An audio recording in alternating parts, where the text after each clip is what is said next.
The floor gave way beneath her feet like a rotten promise. One second, Lena Whitlock was counting linens in the west corridor of Blackmore Vale, her third task before breakfast, as routine demanded. The next, she was airborne, surrounded by splintering wood and century-old dust, plummeting through darkness she didn't know existed. She hit something solid, warm, human. When she opened her eyes, she was sprawled across the lap of Duke Adrian Vale, the ghost of the estate, the man who hadn't walked in 3 years, the living legend everyone pitied and no one truly saw. And he was staring at her like she'd just shattered the only rule that mattered. "I felt that," he said, voice barely above a whisper. Lena froze. Because Duke Adrian Vale wasn't supposed to feel anything below the waist. Everyone knew that. The entire county knew that. But his hand, trembling, uncertain, had just closed around her wrist. If you want to see how a fall through a rotten floor turns into a battle for power, survival, and something neither of them planned on, stay with me. Comment the city you're watching from. I want to know how far this story travels. The estate had a smell. Lena noticed it her first week, 3 months ago now, and it hadn't left. Old stone, damp wool, medicines left too long in glass bottles, and something else. Resignation, maybe. The scent of a place that had stopped trying. Blackmore Vale wasn't a home.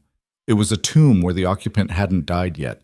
She pulled her shawl tighter against the draft that never seemed to quit, even in late spring. The West Wing corridor stretched ahead of her, dim and endless, lined with portraits of men who looked like they'd been born scowling. Probably accurate. The Vales had a reputation for severity that preceded empire, war, and scandal alike. Lena didn't care about reputation. She cared about coins at the end of the month and a roof her younger brother wouldn't freeze under. Sentiment was a luxury. This job, assistant to the Duke's medical staff, was necessity. "Lena." She turned. Mrs. Poole, the head of house, was barreling toward her with the gait of a woman who'd stopped asking permission decades ago. "The linens," Mrs. Poole panted, red-faced. "Third cupboard, west corridor. Count them before the laundress comes, or she'll claim we shorted her again." "Already on it. And check the floorboards while you're at it. Groundskeeper says the wood's soft in that section." Lena nodded, though she'd heard that warning about half the estate by now. Blackmore Vale was falling apart in slow motion, one creaking hinge, one waterlogged beam at a time. The Duke's cousin, Victor Hale, controlled the purse strings, and he had the spending philosophy of a man who expected to inherit soon. Why fix what you're planning to demolish? She found the cupboard easily enough. The door groaned open, revealing stacks of yellowed sheets that probably predated her birth. She pulled out her small notebook, another habit that made the other staff roll their eyes, and began counting. 12, 13, 14. The floor buckled. Not collapsed. Buckled. A sound like old bones bending. Lena stepped back instinctively, but the rotted boards had already made their choice. The entire section dropped from beneath her in a sick, crunching roar. She didn't even have time to scream, just a sharp inhale as gravity claimed her. She fell. Through wood, through darkness, through air that tasted like forgotten years. And then, impact. Not ground, not stone. Something softer. Warmer. Lena gasped, her ribs screaming in protest, dust choking her lungs. She blinked through the haze, trying to piece together where the hell she'd landed because it sure wasn't the floor below. A room. Small, dimly lit by a single oil lamp. Walls lined with books. A chair. No, a wheelchair, tipped sideways near an overturned side table. And beneath her, staring up with wide, unblinking gray eyes, was a man. Duke Adrian Vale. She'd seen him exactly twice since starting work here. Once from a distance in the garden, motionless in his chair while a nurse fussed with blankets. Once in passing through a doorway, his expression so blank it looked carved. Up close, he was different, sharper. Younger than she'd expected, maybe 30, though the exhaustion in his face added years. Dark hair, unkempt. A jaw that hadn't seen a razor in days. The kind of face that would have been handsome if it wasn't so goddamn hollow. But right now he looked alive. "I felt that," he said again, quieter this time, like he didn't trust the words. Lena scrambled off him, ignoring the way her knee protested.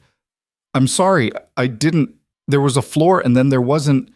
She stopped because his hand was still on her wrist and he was staring at it like it was a miracle. You? His voice cracked. You're real. Of course I'm real. Lena tugged her wrist free, heart hammering. Are you hurt? Did I felt you. Adrian sat up slowly, awkwardly, like a man who'd forgotten how his body worked. His hands were shaking. I felt the weight, the pressure. I felt. He stopped, breathless, and looked down at his legs. Lena followed his gaze. His legs, the ones that hadn't moved in 3 years. The ones the physicians had declared permanently damaged after the riding accident that nearly killed him. They looked normal. Thin maybe, pale from disuse, but normal. Can you move them? She asked. No. The word came fast, automatic. No, never. You sure? His eyes snapped to hers, and for the first time she saw something other than emptiness. Anger. I've had 15 physicians confirm it, he said coldly. I think I'm sure. Lena sat back on her heels, brushing dust from her skirt. Then why'd you feel me fall on you? Silence. Adrian's jaw tightened. I don't know. That doesn't make sense. I know that. So maybe. Don't. His voice turned sharp. Don't start with hope. I've had 3 years of people selling me hope, and it bought me nothing but disappointment and debt. Lena studied him, really studied him. The rigid shoulders, the white-knuckled grip on the edge of the overturned chair, the way his eyes refused to meet hers for more than a second. This wasn't a man who'd given up. This was a man who'd been beaten into surrender. All right, she said simply. Adrian blinked. All right? Yeah, no hope, got it. She stood, dusting off her hands. But I still need to get out of here, and you're still on the floor, so I can manage. You're 3 feet from your chair, and it's tipped over. I said I can manage. Lena crossed her arms. You want to stay down there out of pride, that's your choice. But I'm not leaving you like this just so you can tell yourself you don't need help. His glare could have stripped paint. She didn't flinch. Finally, after a silence that stretched too long, Adrian exhaled through his nose. Fine. Lena righted the wheelchair first, heavier than it looked, reinforced steel and worn leather, then crouched beside him. I'm going to lift under your arms. You good with that? Do I have a choice? Not really. She hooked her arms beneath his shoulders and pulled. He was heavier than she expected, lean but solid, and for a moment they both wobbled. Adrian's hand shot out, gripping her forearms for balance, and he froze. What? Lena asked. I felt that too. She looked down. His fingers were pressed against her skin, knuckles white. You're sure? Yes. His voice was barely audible. Lena frowned. Okay, that's weird. Weird, Adrian repeated flatly. Yeah, weird. She maneuvered him into the chair, making sure he was stable before stepping back. You haven't felt anything in 3 years, and suddenly I fall on you, and now you can feel your hands? Apparently. That's not normal. I'm aware. Lena chewed her lip, thinking. Above them she could hear shouts, Mrs. Poole probably, and half the staff realizing the floor had caved in. They'd be down here soon. Listen, she said quickly. I don't know what just happened, but if you want to figure it out, you probably don't want an audience. Adrian's gaze sharpened. What are you suggesting? I'm suggesting that if the staff finds out you felt something, word's going to spread. And I don't know your situation, but I'm guessing you've got people who benefit from you staying in that chair. His expression darkened. Victor. Your cousin? My parasite. Adrian's hands clenched the armrests. He's been managing the estate since the accident. If he thinks I'm recovering, he'll find a way to make sure you don't. Adrian looked at her for a long moment. Really looked. Like he was seeing past the dust-covered uniform and the blunt manner and cataloging something else entirely. Who are you? He asked. Lena Whitlock, medical assistant. Started 3 months ago. I don't know you. You don't know anyone. You stay in this wing alone and let the world forget you exist. She crossed her arms. But I'm the one who just crashed through your ceiling, so here we are. A beat. Then, against all odds, the corner of Adrian's mouth twitched. Not a smile, but close. Here we are, he echoed. Footsteps thundered overhead, voices shouting her name. Lena glanced up, then back at Adrian. So, what do you want to do? He hesitated. She could see the war in his eyes, the part of him that wanted to believe fighting the part that had learned not to. Keep it quiet, he said finally. For now. All right. You'll tell no one. Done. And if this, whatever this is, doesn't lead anywhere, then we're exactly where we started, Lena finished. No harm, no foul. Adrian studied her again, suspicious. Why would you agree to this? She shrugged. Because I've got a brother who depends on me, and if I lose this job because I caused a scene, we're both screwed. Helping you keeps me employed, enlightened self-interest. That's it? That's it. Another pause. Then Adrian nodded. Fine. Fine, Lena agreed. The door to the hidden room slammed open. Mrs. Poole appeared, flushed and frantic, followed by two groundskeepers and a nurse Lena vaguely recognized. Good heavens! Lena! Are you hurt? I'm fine. Lena stepped away from Adrian, brushing debris from her sleeves. Floor gave out. I fell through. Mrs. Poole's eyes darted to the Duke, then back. Your Grace, are you? I'm unharmed, Adrian said flatly. The girl landed nearby. No damage. The nurse rushed forward anyway, fussing over him with the kind of overbearing concern that made his jaw tighten. Lena watched him tolerate it with the patience of someone who'd learned that resistance only made it worse. We'll need to cordon off that corridor, one of the groundskeepers muttered. Whole sections rotted through. Should have been done months ago, Mrs. Poole snapped. I've been telling Mr. Hale. Mr. Hale has more pressing concerns, the nurse cut in primly. Lena bit back a response. Yeah, like making sure the Duke stays broken. Mrs. Poole grabbed Lena's arm. Come on, let's get you cleaned up before you track dust everywhere. Lena let herself be tugged toward the door, but not before glancing back. Adrian was watching her. She gave the smallest nod. He returned it. And just like that, they had a secret. The rest of the day passed in a blur of scolding, cleaning, and pointed questions about whether Lena had hit her head in the fall. She assured everyone she was fine, accepted Mrs. Poole's lecture about being more careful, and returned to her normal duties like nothing had happened. But her mind kept circling back. I felt that. 3 years of nothing, and suddenly, sensation. Just from her touch. It didn't make sense, which meant it was either a fluke, a delusion, or something the physicians had missed entirely. Lena wasn't a doctor. She'd learned her trade through necessity, caring for her mother before the fever took her, then her brother when he caught pneumonia 2 winters running. She knew enough to be useful, but not enough to explain the impossible. Still, if there was something there, some thread of recovery the so-called experts had written off, then maybe it was worth pulling, even if it unraveled everything. She found herself in the kitchens that evening, half listening to cooks' complaints about supply shortages while scrubbing dishes. The staff rotated chores, and tonight was her turn to play scullery maid. Lena. She turned. Victor Hale stood in the doorway, tall, polished, expensively dressed. Everything Adrian wasn't. Where the Duke looked like he'd forgotten vanity existed, Victor wielded his appearance like a weapon. Tailored coat, perfectly groomed hair, a smile that never quite reached his eyes. Mr. Hale, Lena said carefully, I heard about your fall. He stepped closer, and she had to fight the urge to step back. Quite the accident. The floor was rotted. Yes, unfortunate. His gaze slid over her, assessing. You're lucky you weren't seriously injured. Very lucky. And my cousin? He wasn't harmed? No, sir. Good. Victor's smile widened a fraction. Adrian's health is delicate. We wouldn't want any unnecessary excitement. There was a warning in those words, subtle, but there. Lena kept her expression neutral. Of course, I trust you'll be more careful in the future. I will. Excellent. He turned to leave, then paused. Oh, and Lena. Yes?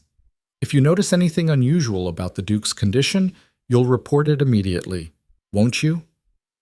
Her stomach tightened. "Of course, sir." Victor nodded, satisfied, and left. Lena waited until his footsteps faded before exhaling. He knows. No, he suspects, which was almost worse. She dried her hands and slipped out of the kitchen, navigating the estate's back corridors with the ease of someone who'd learned to move unseen. The staff quarters were cramped, cold, and blessedly separate from the main house. Her room was barely large enough for a bed and a trunk, but it was hers. She locked the door, lit a candle, and sat on the edge of the thin mattress. Her notebook came out, the one she used for inventory, reminders, small observations. She flipped to a blank page and wrote, "Day 1. Duke felt pressure and touch, hands responsive, legs unknown." Then, after a pause, "Victor is watching." She closed the notebook and tucked it under her pillow. Tomorrow she'd find a way back to Adrian. Tonight, she'd sleep like someone who'd just made a very dangerous choice. Morning came with frost on the windows and bread too stale to chew without soaking it in tea first. Lena ate quickly, ignored the other assistants' chatter, and slipped away before anyone could assign her a task that would eat up the day. She needed access to Adrian's wing. Officially, it was off limits to most staff. Only his personal nurse and Mrs. Poole had clearance. But Lena had learned early that off limits mostly meant don't get caught. The hidden room from yesterday was accessible through the main corridor if you knew where to look. She found the concealed door, poorly concealed really, just a panel that didn't quite sit flush, and slipped inside. The room was empty, but the wheelchair was gone. Lena frowned. Had he moved? Or had someone moved him? "You're persistent." She spun. Adrian sat in the corner, partially shadowed, chair-angled so he could see the door. He looked, better wasn't the right word, more alert, maybe, less like a man waiting to die. "You knew I'd come back," Lena said. "I gambled. And if I hadn't, then I'd have wasted a morning." He wheeled forward slightly. "But you did." "Yeah." She closed the door behind her. "We need to figure out what happened yesterday." "Agreed." "Can you still feel your hands?" Adrian flexed his fingers slowly. "Yes." "Anything else?" "No." Lena crouched in front of him, professional, clinical. "I'm going to touch your leg. Tell me if you feel it." He tensed. "This is necessary, unless you want to spend the rest of your life guessing." A pause. Then he nodded. She placed her hand on his knee, firm, deliberate. "Anything?" "No." She moved lower, shin, ankle, foot. "Nothing," Adrian said, frustration creeping into his voice. Lena sat back. "All right, so it's just your hands." "Just," he laughed bitterly. 3 years of nothing, and just my hands is supposed to be a victory? It's more than you had yesterday. It's nothing. I can't walk. I can't stand. I can feel someone touch my hand. Congratulations. I'm slightly less useless. "Stop." Adrian glared at her. "Excuse me?" "Stop," Lena repeated. "The self-pity thing. It's boring." His eyes went wide. Yeah, your life is shit. I get it. You had an accident. You lost mobility. Everyone wrote you off. That sucks." She stood. "But wallowing doesn't fix anything, and if you want to give up, fine. But don't waste my time pretending you want answers when you're just looking for permission to quit." The silence that followed was sharp enough to cut. Then Adrian's expression shifted, not softening, but sharpening, like she'd slapped him awake. "You have no idea what you're talking about," he said quietly. "Maybe not, but I know what giving up looks like, and I know what fighting looks like." She crossed her arms. "So which one are you?" He stared at her, and for a long, breathless moment, she thought he'd throw her out. Instead, he said, "What do you suggest?" "We try again tomorrow, and the day after. We figure out what works, what doesn't, and we don't stop until we know why you can feel my touch, and not the nurses. And if we don't find an answer, Then we're exactly where we started, Lena said. But at least we'll know. Adrian's hands tightened on the armrests. She could see the war in him. Hope versus fear, pride versus desperation. Finally, he nodded. All right. All right, Lena echoed. And in that cramped, forgotten room, with dust motes drifting through weak sunlight, an alliance formed. Fragile, dangerous, and absolutely unsanctioned. But it was a start. They fell into a rhythm over the next 2 weeks. Lena would slip into the hidden room each morning under the pretense of organizing storage or checking unused sections of the estate. Adrian would be waiting, a notebook of his own now, tracking sensations and progress with the meticulousness of a man who'd spent 3 years cataloging loss. Day 3. He felt pressure when she gripped his forearm. Day 5. A dull ache when she pressed hard against his shoulder. Day 7. He moved his left index finger. Just a twitch, barely visible, but movement. Lena wrote it all down. Dates, times, what worked, what didn't. Adrian pushed himself harder than she expected, harder than was probably safe. He'd spend hours trying to flex muscles that hadn't responded in years, face going red with effort, breath coming in gasps. Stop, Lena would say. I'm fine. You're going to hurt yourself. I'm already hurt. Then don't make it worse. He'd glare, but he'd stop. Mostly because he knew she was right. They didn't talk much outside of the work. Lena wasn't there to be his friend. And Adrian didn't seem interested in friendship anyway, just results. But slowly, in the spaces between exercises and notes, pieces of him emerged. Like the fact that he'd been a soldier before the estate claimed him. Cavalry officer, decorated, respected. The accident had happened during a routine patrol. His horse spooked, threw him, and he'd landed wrong. Spine damaged. Physicians said he'd never walk again. He'd believed them. Everyone had believed them. Why didn't you fight it? Lena asked one morning.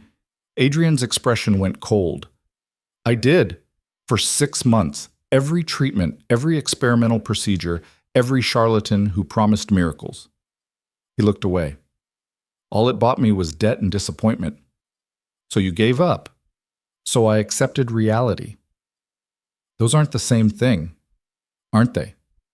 Lena didn't answer because in some ways he was right. Reality was a blade, and sometimes acceptance was the only way to survive it. But survival wasn't the same as living, and she was starting to think Adrian had forgotten the difference. On day 12, Victor showed up. Lena was in the middle of guiding Adrian through a grip strength exercise when the door slammed open. Victor stood in the doorway, eyes cold. What, he said softly, is going on here? Lena's heart kicked into double time, but she kept her voice even. Physical therapy, sir. Mrs. Poole approved it. Mrs. Poole doesn't have authority over the Duke's care. Neither do you, Adrian said flatly. Victor's smile was thin. I'm managing this estate, cousin. That includes ensuring you're not subjected to unorthodox treatments. It's grip exercises, Victor. Hardly experimental. Unsupervised medical intervention is dangerous. She's supervised by me. You're not a physician. And yet I'm still the Duke. Adrian's voice turned to ice.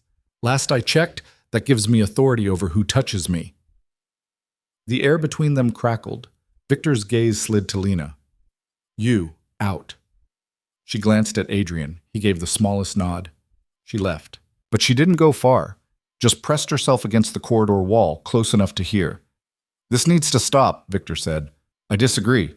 You're being manipulated, Adrian. That girl has done more for me in 2 weeks than your hired physicians did in 3 years, because she's telling you what you want to hear. She's telling me the truth. The truth? Victor laughed. The truth is you're paralyzed, permanently. Chasing false hope will only make it worse when reality catches up. I can feel my hands again, Victor. Silence. Then carefully. What? You heard me. That's, impossible. And yet, Lena heard footsteps, Victor pacing probably. If that's true, Victor said slowly, then we should bring in specialists, real doctors, not some assistant with delusions of, no, Adrian, I said no. His voice turned hard. You've had 3 years to help me. You didn't. Now I'm doing this my way. And if you're wrong, if this is just nerve damage misfiring or psychosomatic, then I'll deal with it. You're risking everything on the word of a girl you barely know. I'm risking nothing. I've already lost everything that mattered. Another silence. Then Victor's voice, quieter, dangerous. Be careful, cousin. Hope is expensive, and you can't afford another bankruptcy. Footsteps retreated. The door slammed. Lena waited a beat, then slipped back inside. Adrian sat rigid, jaw clenched, staring at nothing. He's going to be a problem, Lena said. He already is. What are you going to do? Adrian looked at her, and for the first time she saw something other than exhaustion or bitterness. She saw calculation. I'm going to prove him wrong. The breakthrough came on day 16. Lena had been working Adrian's legs, massaging, stretching, trying to stimulate blood flow. It was tedious, often painful for him, and so far had yielded nothing. But she kept at it, because sometimes progress was just stubbornness in disguise. Try to push against my hand, she said, pressing her palm against the sole of his foot. I've tried this. Try again. Adrian exhaled, closed his eyes, and his toes flexed. Lena froze. Did you? I felt that. His eyes snapped open. I felt that. She pressed again. This time his whole foot moved, slight, trembling, but movement. Oh my God, Lena breathed. Adrian stared at his leg like it belonged to someone else. Then, without warning, he started laughing. Not the bitter, hollow sound she'd heard before. Actual laughter. Rough, disbelieving, but real. I moved, he said. He stopped, throat working. Lena didn't say anything, just watched as 3 years of grief and rage and surrender cracked open, spilling out in a way words couldn't touch. When he finally looked at her, his eyes were wet. Thank you, he said hoarsely. She shook her head. You did the work. You made me believe it was possible. No. Lena met his gaze steadily. You made yourself believe. I just refused to let you quit. He smiled. Small, fragile, but there. Semantic difference. Important one. They stayed like that for a moment. Two people who'd both spent too long surviving alone, realizing they didn't have to anymore. Then Lena cleared her throat. We need to keep this quiet. Agreed. If Victor finds out, he won't. He suspects already. Let him suspect. Adrian's expression hardened. As long as he doesn't have proof, he can't act. Lena nodded, but unease coiled in her gut, because Victor wasn't the type to wait for proof. He was the type to create a crisis and solve it in his favor, and she had a feeling they were running out of time. The unease proved justified exactly 3 days later. Lena was in the scullery, elbow deep in wash water, when Mrs. Poole found her. The older woman's face was drawn tight, mouth pressed into a line that meant trouble. Your brother's been hurt. The bowl Lena had been scrubbing slipped from her fingers, clattering against the basin. What? Accident at the mill. They're saying his hand got caught in the machinery. Ice flooded Lena's veins. How bad? Bad enough they sent someone to fetch you. Mrs. Poole's expression softened slightly. Go, I'll cover your duties. Lena didn't wait for permission. She ripped off her apron, grabbed her shawl, and ran. The mill sat 2 miles outside the estate grounds, a squat stone building that shook with the rhythm of grinding wheels and human desperation. Lena had hated it since the day Thomas started working there, 13 years old and already bent under the weight of survival. She found him in the foreman's office, pale and shaking, his right hand wrapped in blood-stained cloth. Thomas, I'm fine. His voice cracked on the lie. Lena knelt beside him, carefully unwrapping the makeshift bandage. 3 fingers, crushed, not severed, but mangled badly enough that she could see bone. Her stomach lurched, but her hand stayed steady. What happened? Conveyor jammed. I reached in to clear it, and, he swallowed hard. It started up again. The foreman, A thick-necked man named Garrett shifted uncomfortably. Safety protocols were followed. The boy made a mistake. "He's 13, Lena snapped. "Old enough to know better." She bit back the response, threatening to claw its way out, because getting thrown off the property wouldn't help Thomas, and focused on examining the damage. Bad. Possibly permanently bad. "He needs a physician," she said. "Can't afford one," Thomas muttered. "I don't care." "We can't, Lena." He looked at her, eyes too old for his face. "We're already behind on rent." Lena's chest tightened, because he was right. A physician would cost more than they'd earned in 2 months, and if Thomas couldn't work— "I'll figure it out," she said. "How?" She didn't answer, because the only answer forming in her mind was dangerous, foolish, and exactly the kind of leverage Victor Hale would exploit without hesitation. But she didn't have a choice. She wrapped Thomas's hand as carefully as she could, fashioned a sling from her shawl, and walked him back to their rented room, a single cramped space above a tailor's shop that smelled like mildew and regret. "Stay here," she told him. "Don't move that hand. I'll bring medicine." "Lena, just trust me." She left before he could argue. The walk back to Blackmore Vale felt longer than it should have. Every step carried weight, the weight of what she was about to ask, the weight of what it would cost. She found Adrian in the hidden room, as usual. He'd taken to spending most of his days there now, away from the prying eyes of staff and the suffocating presence of his cousin. He looked up when she entered, and his expression shifted immediately. "What's wrong?" Lena hated that he could read her so easily, hated that 3 weeks of proximity had stripped away her armor. "My brother was hurt. At the mill." She kept her voice level, clinical. "He needs medical care we can't afford." Adrian's jaw tightened. "How bad?" 3 fingers, crushed. If it's not treated properly, he could lose function permanently. "What do you need?" The question was so direct, so devoid of pity, that it nearly broke her composure. "Money," she said bluntly. "Enough for a physician and whatever treatment follows." "Done." Lena blinked. "Just like that?" "Just like that." He wheeled closer. "I'll have it sent this afternoon." "I can't." She stopped, throat tight. "I can't pay you back." "I'm not asking you to." "Adrian, you've given me something no one else could," he said quietly. "Let me return the favor." Lena looked at him, really looked, at the man who'd spent 3 years isolated and broken, now offering help without hesitation or conditions. "Thank you," she managed. He nodded once. "Bring him here." "What?" "Your brother. Bring him to the estate. I'll have the Duke's personal physician examine him. Victor won't allow it. Victor doesn't control who I invite onto my property." Adrian's expression hardened. Not yet, anyway. Lena wanted to argue, wanted to point out that accepting this kind of help would only deepen the target on her back. But Thomas's pale, pain-shocked face flashed through her mind, and pride became a luxury she couldn't afford. "All right," she said. "Good."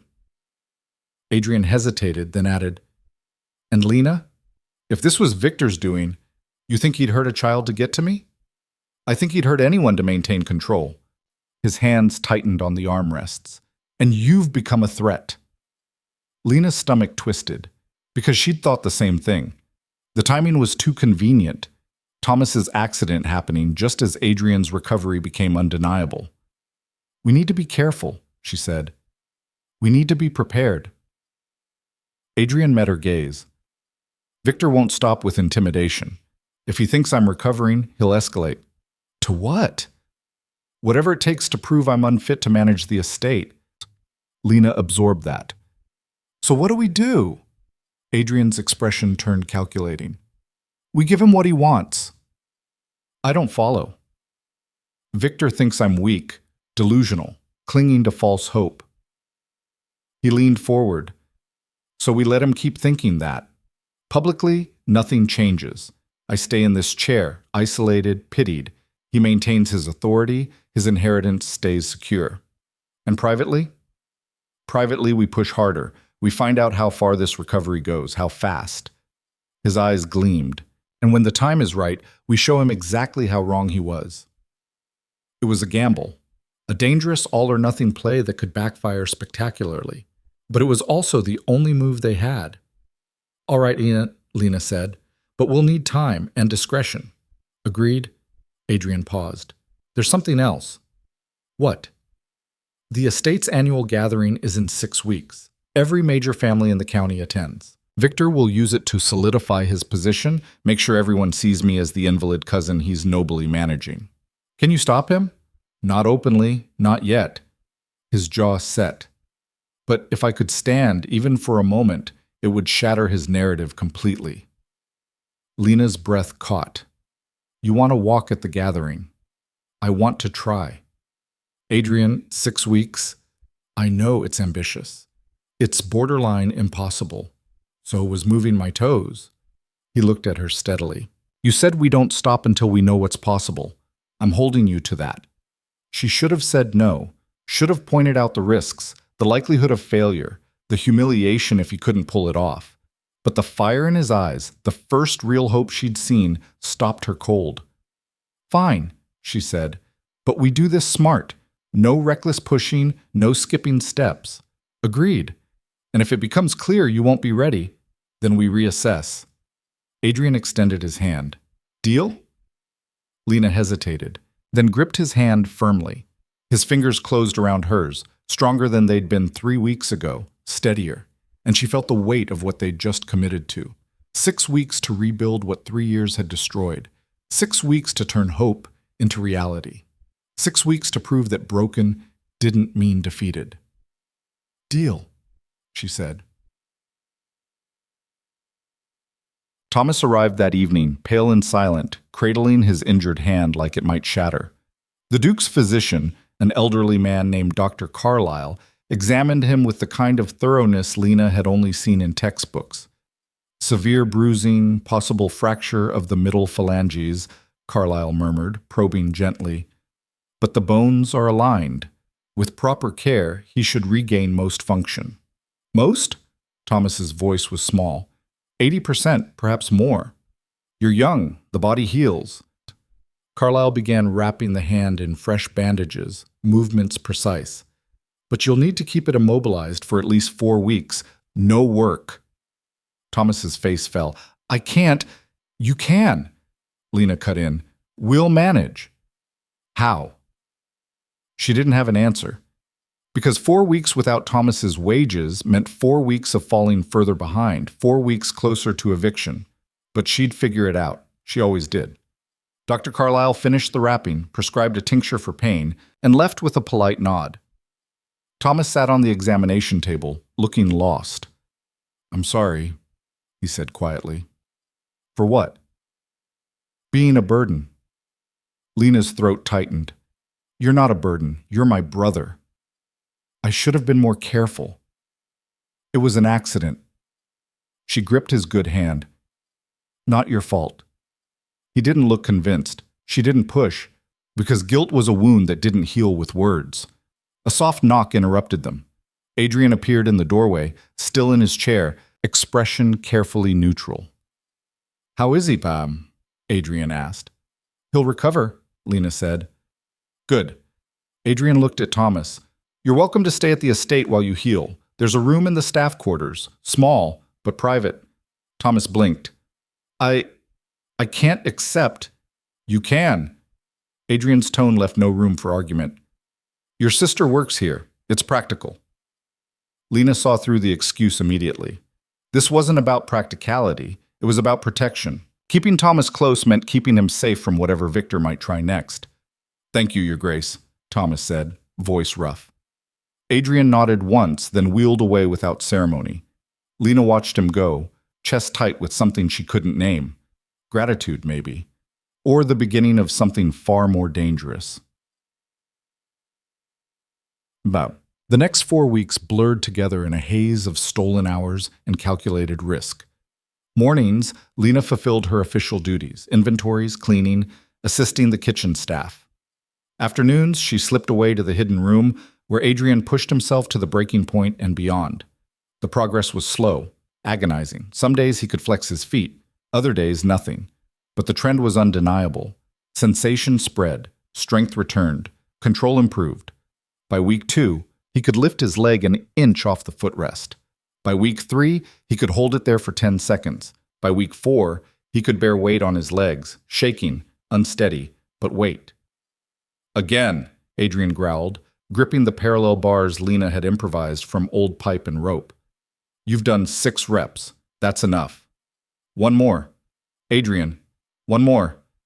She bit back the argument because she'd learned that pushing him only made him push harder. Stubbornness ran in his blood like a second circulatory system. He hauled himself upright, legs trembling violently, face going red with effort. Sweat dripped down his temples. His breath came in harsh gasps. 5 seconds. 10. 15. His left knee buckled. Lena caught him before he hit the ground, staggering under his weight. They collapsed together in a graceless heap, Adrian's breathing ragged against her shoulder. You're insane, she muttered. Probably. You're going to hurt yourself. Worth it. She wanted to argue, wanted to lecture him about pacing, recovery, the dangers of overexertion. But his heart was hammering against her ribs, and she could feel the way his entire body shook, not from weakness, but from effort, from trying. You stood for 15 seconds, she said instead. 16. I wasn't counting past 10. I was. He pulled back slightly, eyes bright despite the exhaustion. 16 seconds on my own. Lena smiled despite herself. Progress. Damn right. They stayed like that for a moment, tangled on the floor, too tired to move, too stubborn to quit. Then footsteps echoed in the corridor outside. They froze. The door handle turned. Lena's heart lurched, but it wasn't Victor. It was Mrs. Poole. The head of house stopped dead, taking in the scene. Lena and Adrian on the floor, the makeshift parallel bars, the sweat-soaked evidence of exertion. I see, Mrs. Poole said slowly. Mrs. Poole, Lena started. How long? 4 weeks. And you've told no one? It's complicated, Adrian said. Mrs. Poole's gaze sharpened. Mr. Hale doesn't know. No. He'll consider this a betrayal. He'll consider it a threat, Adrian corrected, which is why we're keeping it quiet. Mrs. Poole was silent for a long moment. Then, to Lena's shock, she crossed the room and helped Adrian back into his chair with the efficiency of someone who'd done it 1,000 times. If you're going to stage a rebellion, Mrs. Poole said crisply, you'll need allies. Lena stared. You're helping. I've worked this estate for 30 years. I watched Mr. Hale bleed it dry while pretending to preserve it. Her expression hardened. If the Duke is strong enough to take back control, I'll support that. Even if it puts you at risk? Adrian asked. I'm 63 years old and too ornery to be intimidated. Mrs. Poole straightened. Besides, someone needs to make sure you don't kill yourself before you can walk. Adrian laughed, short, surprised, genuine. Thank you, he said. Mrs. Poole nodded briskly. The gathering is in 2 weeks. What's your plan? Stand, Adrian said simply, publicly, in front of everyone. Can you? I will. Mrs. Poole looked at Lena. Can he? Lena hesitated, because honest answer, she didn't know. 2 weeks wasn't enough time to guarantee stability. He might stand. He might collapse. He might humiliate himself in front of the entire county. But Adrian was watching her with an expression that said he didn't want comfort, he wanted truth. Maybe, she said, if we're lucky and he doesn't do anything stupid between now and then we'd better make sure he stays lucky. Mrs. Poole moved toward the door. I'll keep Victor distracted. You focus on getting the Duke ready. She left without waiting for a response. Adrian looked at Lena. We have 2 weeks. I heard. Think it's enough? Lena thought about the distance between 16 seconds of standing and walking across a ballroom. Thought about the risk, the variables, the 1,000 ways it could go wrong. No, she said honestly, but we're doing it anyway. Adrian grinned, sharp, reckless, alive. Good. The next 13 days were brutal. Adrian trained until his legs gave out, then trained more. Lena pushed him harder than was probably safe, because safe wasn't going to get them where they needed to be. By day 8, he could stand for 30 seconds. By day 10, he took his first step, awkward, lurching, but forward. By day 12, he could walk 5 feet with support. It wasn't enough, but it was something. The night before the gathering, Lena found Adrian in the hidden room, staring at the parallel bars like they held answers. "Can't sleep?" she asked. "Can't stop thinking." "About tomorrow? About everything?" He rubbed his face. "What if I fail? What if I fall in front of everyone and prove Victor right?" "Then you get back up." "Easy for you to say." "No." Lena sat beside him. "It's the hardest thing in the world. But you've already done it once. You can do it again." Adrian was quiet for a moment, then, "Why are you helping me?" The question caught her off guard. "What? You could have walked away after Thomas was treated, collected your wages, kept your head down. Why risk everything for someone you barely know?" Lena considered lying, considered giving him the easy answer about duty or gratitude, but they'd gone too far for easy answers.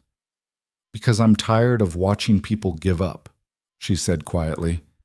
"My mother gave up when the fever came. The physicians gave up on you. Thomas almost gave up after the accident." She met his gaze. "And I'm tired of accepting that survival is the best we can hope for. So this is about proving a point? This is about proving we're more than what breaks us." Adrian studied her, expression unreadable. Then slowly he reached out and took her hand. Not for support, not for therapy, just connection.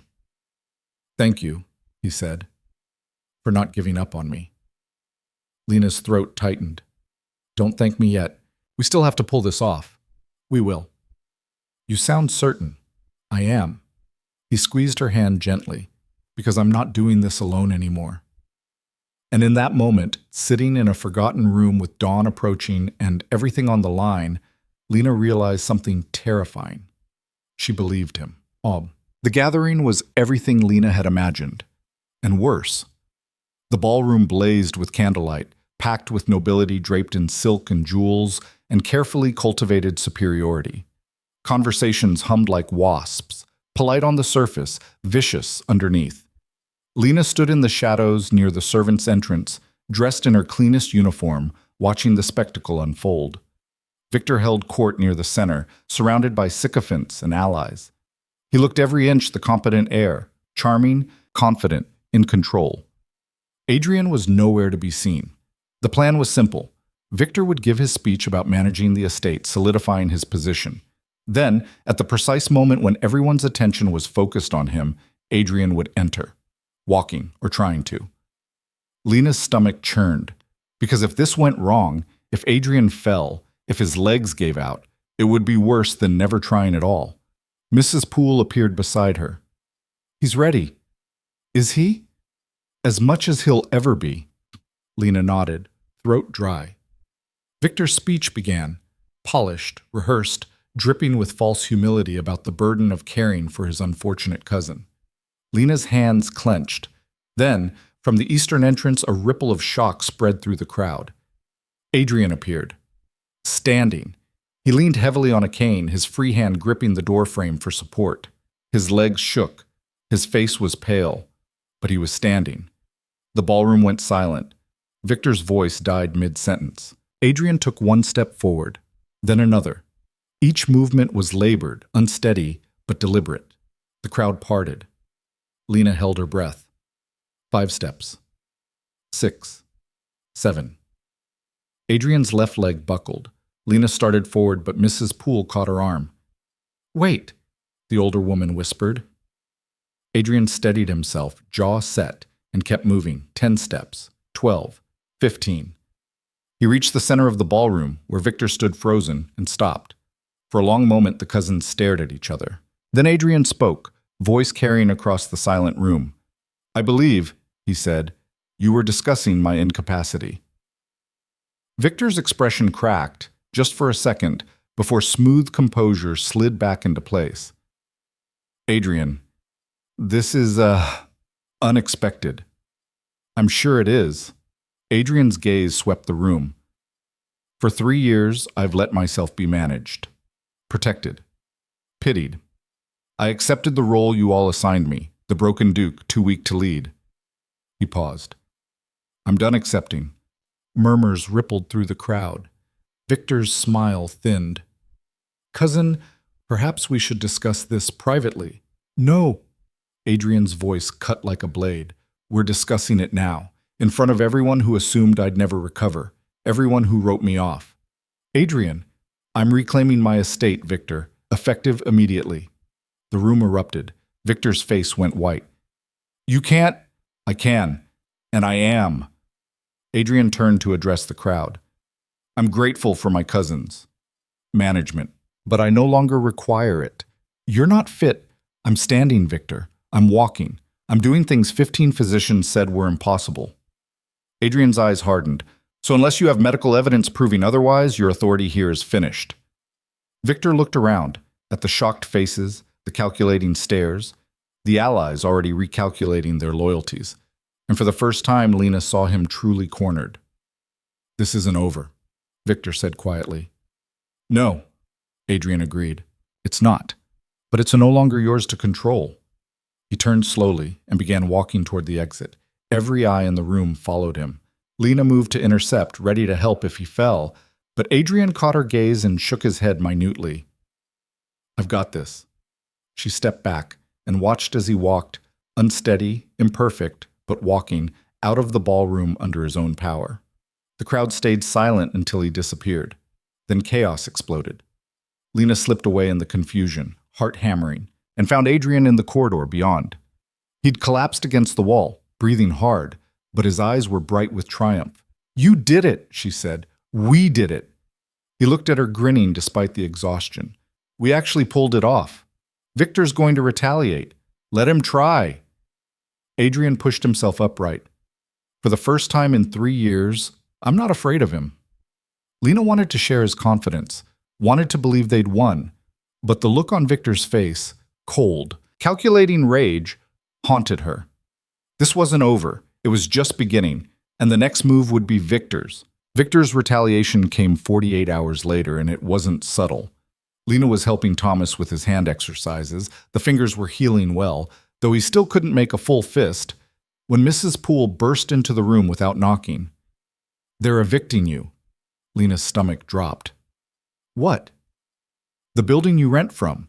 Owner received notice this morning that your lease is terminated, effective immediately. Mrs. Poole's face was grim.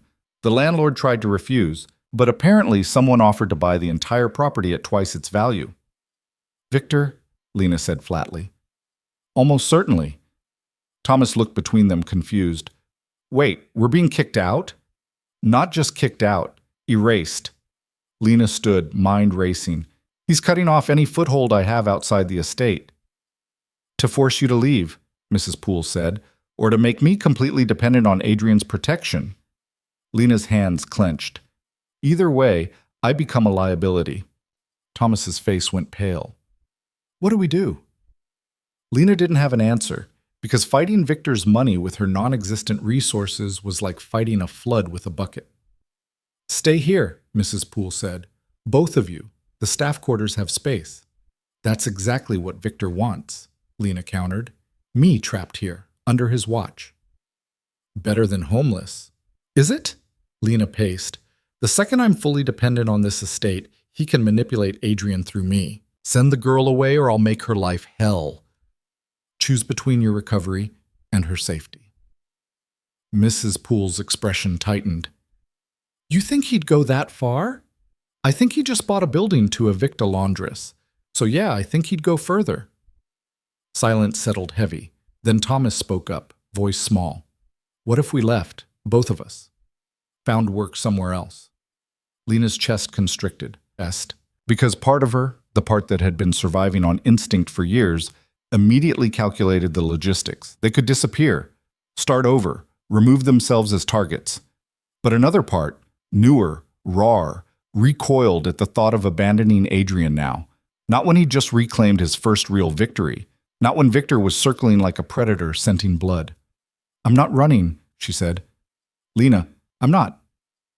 She looked at Mrs. Poole. What's Adrian doing about this? He doesn't know yet. Then I'll tell him.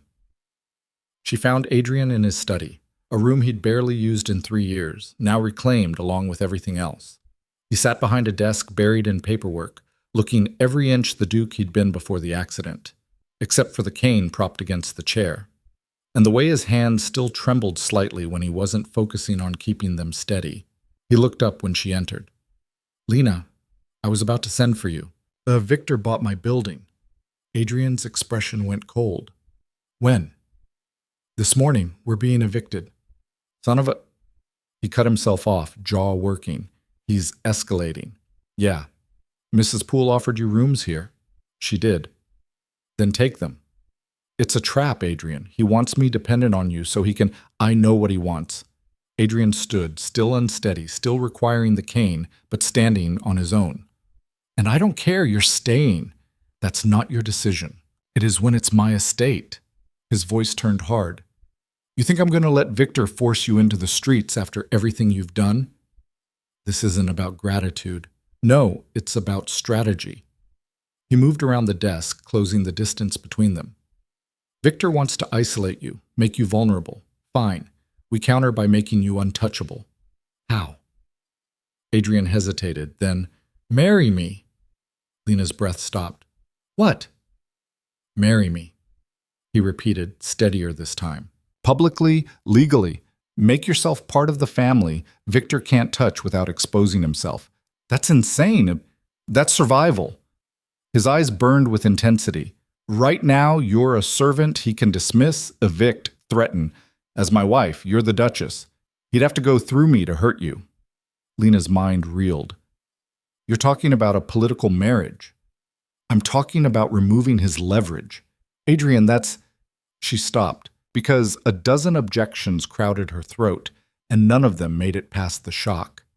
"You can't just marry someone to spite your cousin." "I'm not doing it to spite him. I'm doing it to protect you." He paused. "And because you're the only person in 3 years who's treated me like I matter." Something in his voice, raw, unguarded, cut through her defenses. "This is a terrible idea," she said weakly. "Probably. People will talk. Let them. Victor will call it a fraud, a manipulation. He can call it whatever he wants. Legally, it's binding." Adrian stepped closer. "I know I'm asking a lot. I know this isn't traditional, but I'm not asking you to love me, Lena. I'm asking you to partner with me, to survive this together." Lena looked at him, really looked, at the man who'd been written off, who'd fought his way back from nothing, who was now offering the only protection he had to give. It was a business proposition, a strategic alliance. It shouldn't have felt like more. But standing there, watching him wait for her answer with something fragile and fierce in his eyes, it felt like a hell of a lot more than strategy. "If I say yes," she said slowly, "this doesn't change what we are. Partners, not anything you don't want it to be," Adrian finished. "I swear. And when Victor comes after us anyway, then we face him together." Lena thought about Thomas, about the room they were losing, the stability that had never quite existed, about Victor's cold calculation and the certainty that running would only delay the inevitable. She thought about Adrian standing in that ballroom, refusing to be broken, and she made a choice that was either brilliant or catastrophic. "All right." Adrian's eyes widened. "All right?" "Yeah." She extended her hand. "Let's get married." He gripped her hand, firm, steady, real. "Thank you," he said quietly. "Don't thank me yet, Mom," Lena replied. "We still have to survive the fallout." The fallout began within hours. Adrian announced the engagement that evening in the main hall, with half the household staff present. No preamble, no explanation, just a simple, unshakable declaration. "Miss Whitlock has agreed to become my wife. The ceremony will take place in 1 week." The silence that followed was deafening. Then chaos.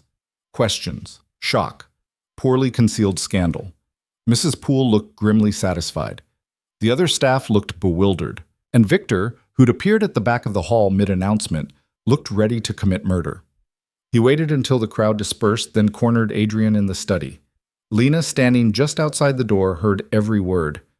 "Have you lost your mind?" Victor's voice was barely controlled. "Not recently, no. You can't marry a servant. I can marry whoever I choose. The family will never accept this. The family accepted you bleeding the estate dry for 3 years. They'll adjust." Adrian's tone turned icy. "Or are you worried about something else, like losing your claim to inheritance?" Victor's laugh was ugly. "You think marrying some laundress changes anything? You're still recovering, still weak. One bad fall and you're back in that chair, permanently." "Then I'd better not fall." "Adrian, this conversation is over, Victor. The engagement stands." "You're making a mistake." "Probably, but it's mine to make." Silence. Then Victor's voice, low and vicious. "She's using you. Can't you see that? She's a nobody who found an opportunity and seized it. The second you're no longer useful, get out. Adrian, get out." Footsteps. The door slammed open. Victor stormed past Lena without acknowledging her, face twisted with rage. Lena slipped inside. Adrian stood by the window, shoulders rigid. "You all right?" she asked. "He's not wrong, you know." "About what?" Adrian turned. "About you using me. Strategically. That's exactly what this is." "Yeah," Lena said. "And you're using me to secure your position and protect yourself from Victor's manipulation. We're both using each other. That doesn't bother you? Should it?"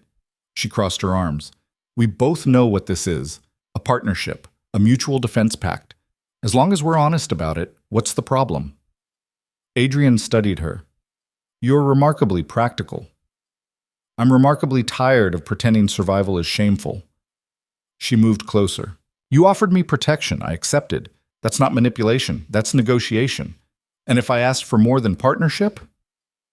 The question hung between them, dangerous and electric.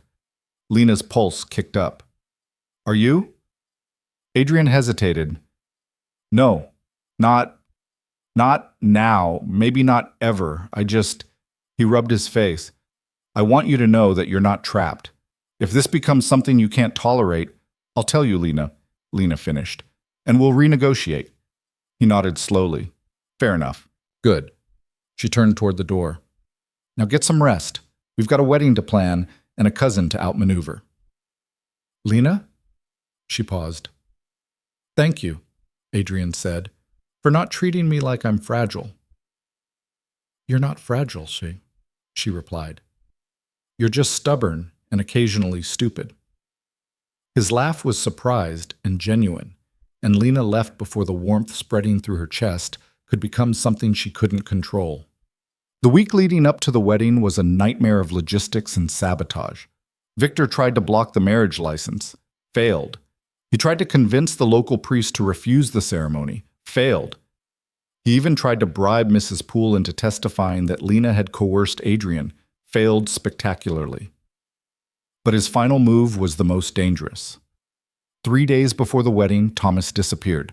Lena had left him in the staff quarters after breakfast, hand freshly bandaged, reading a book Mrs. Poole had found for him. When she returned that afternoon, the room was empty. No note, no sign of struggle. Just gone. Panic clawed up her throat. She searched the estate, kitchen, stables, grounds, calling his name until her voice went hoarse. Nothing. Mrs. Poole found her in the courtyard, shaking. "We'll find him."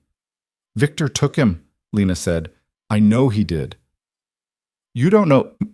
Who else would? Who else benefits?" Her hands clenched. "He's escalating. And he's using Thomas to force me out." Adrian appeared, leaning heavily on his cane. "What happened?" "Thomas is missing." His expression went hard. "How long?" "Since this morning." "Have you checked the old mill? The tenant farms?" "Not yet." "Then we start there." Adrian turned to Mrs. Poole. "Get the groundskeepers, form search parties, cover every building on the property." "Your Grace, you should rest." "I'm not resting while a 13-year-old is missing." His voice left no room for argument. "Move." Mrs. Poole moved. Adrian looked at Lena. "We'll find him." "And if Victor has him?" Then Victor just made his biggest mistake. They searched until nightfall. Every barn, every cottage, every forgotten corner of the estate. Nothing. Lena's panic crystallized into something colder, sharper, rage. She found Victor in the drawing room, sipping brandy, looking entirely too calm. "Where is he?" she demanded. Victor glanced up, feigning confusion. "Who?" "My brother. Where is he? I have no idea what you're talking about." Lena crossed the room in 3 strides, getting in his face. "If you've hurt him, you'll what?" Victor's smile was thin. "Make threats you can't back up? Run to Adrian and beg for protection?" He leaned closer. "You're a servant pretending to be a duchess. You have no power here. I have enough to make your life hell. Do you?" He set down his glass. "Because from where I'm standing, you're about to lose everything. Your brother's gone. Your wedding's falling apart. And Adrian," he laughed, "Adrian's too weak to protect you from what's coming. You're threatening the wrong person." "Am I?" Victor's eyes glittered. "Leave, Lena. Call off the wedding, disappear, and your brother comes home safe. Stay, and what?" Adrian's voice cut through the room like a blade. Victor turned. Adrian stood in the doorway, supported by his cane, but standing. "This is a private conversation," Victor said. "Not anymore." Adrian moved forward, each step deliberate. "You took the boy." "I did no such thing." "You're lying." "Prove it." The tension in the room was suffocating.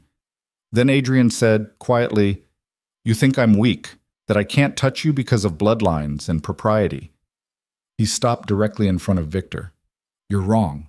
Adrian, I've spent 3 years learning how to survive while everyone assumed I was finished. I've rebuilt my body from nothing. I've reclaimed my estate from your incompetent management." His voice dropped. "And if you think I won't destroy you to protect what's mine, you've severely miscalculated." Victor's composure cracked. "You're bluffing. Try me." Silence. Then, from somewhere deep in the house, a sound, a shout. Lena's head snapped up. "That's Thomas." She ran, Adrian and Victor both behind her. The sound led them to the wine cellar, locked from the outside, key missing. "Stand back," Adrian ordered. He slammed his cane against the lock. Once, twice. The wood splintered. Lena kicked the door open. Thomas stumbled out, pale and terrified, but alive. She caught him, holding tight. "Are you hurt?" "No, someone grabbed me this morning, covered my mouth, locked me down here." He was shaking. "I heard footsteps a few times, but no one answered when I yelled."